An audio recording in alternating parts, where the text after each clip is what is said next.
a bunch of new firmware updates coming to a variety of Canon cameras. We're going to dive into them with Ryan right now.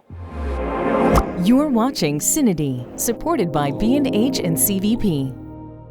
Hey everybody, Graham Mailer-Sheldon here from CineD.com. I'm back at Canon Burbank, one of a couple videos that you might see landing on the channel anytime now. This time though, I'm talking with Ryan about the firmware update. Now, C500 Mark II users like myself might have a little bit of a hint about what to expect here, but Ryan, there's a bunch of firmware updates to basically the whole suite of cameras out there right now. Can you walk me through that? Absolutely, yeah. So speaking of what the C500 Mark II recently got, the C300 Mark III is now going to get the new Cinema Raw Light modes that was originally introduced with the R5C. So that's your HQ, ST, and LT RAW modes. And as a reminder, those are all 12-bit, regardless of frame rate.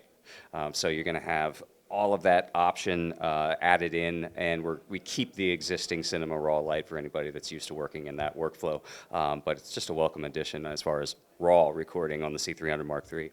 The C300 Mark III is also going to get, for the run and gun shooters, it's going to get an auto ISO mode. So that's something, again, that's on some other cameras. We're adding that in there. That can be activated from the camera menu or remotely.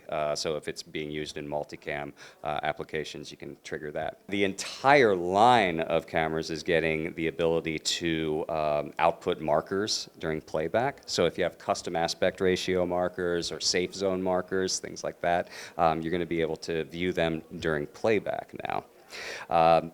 The R5C and the C70 are getting some usability enhancements where the shutter speed can now be assigned to the main dial, the top dials, the select dials. Really, all of the functions as far as exposure can be assigned to pretty much any dial that you want now all over the camera. So yeah, anybody can customize it the way that they need. Any autofocus updates in this firmware package? Yeah, absolutely. So interestingly enough, the first one would be not for autofocus, but for manual focus, the dual pixel focus guide, which is our really clever tool that tells you if you're front or back focused when you're manually focused. But it's using that AF information. Well, one of the enhancements that we can do now is enlarge the size of the dual pixel focus guide to approximately 2x the size that it originally was. Very cool. Is that for magnification? Oh no, wait, I see. So that little focus tool is looking at a bigger space. Yes, exactly. I understand. Anything new for the C500 Mark II? I know we just got an update for the C500. Yeah, C500 Mark II, for the longest time, people have been asking for the ability to change the sensor mode from full frame to Super 35 to Super 16. With an assignable button. You had to go into the menu to change those. So now you've got an assignable button. Every press of that on the C500 Mark II is going to give you a different sensor mode. So this could be very, very useful for live productions that just need to punch in and use a smaller area of the sensor, or for news gathering even, if you just needed some additional reach for a shot. You've got quick access to it. Well, I always wanted that for like a B-roll day, just bounce. Maybe I needed more frame rate per FPS per second for one shot, but not for the next shot, and I'm just running around, Okay, well, great. That's a great overview of all the new firmware updates. Available soon?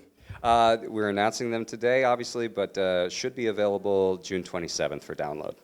Okay, June 27th for download. Ryan, thank you so much. That's it for us here for the firmware updates coming to a whole variety of Canon cameras here at the Canon showroom in Burbank. Stay tuned to this channel for more Canon-focused videos coming soon. No pun intended.